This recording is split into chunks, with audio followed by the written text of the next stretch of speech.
আসসালামু আলাইকুম। আমরা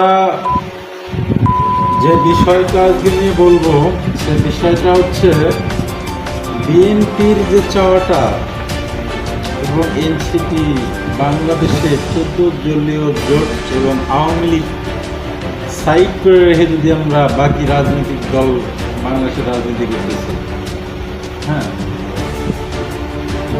তাহলে আওয়ামী লীগের নিষিদ্ধটা এতদিন সরকার করতে পারত আইনের মাধ্যমে, আদালতের মাধ্যমে। কেন নাটকীয় মঞ্চে সহভাগে বিএনপিকে কাছে ফালানোর জন্য নাটক মঞ্চ তৈরি করে আওয়ামী লীগ নিষিদ্ধ করতে হবে? এটা কেমন নাটক?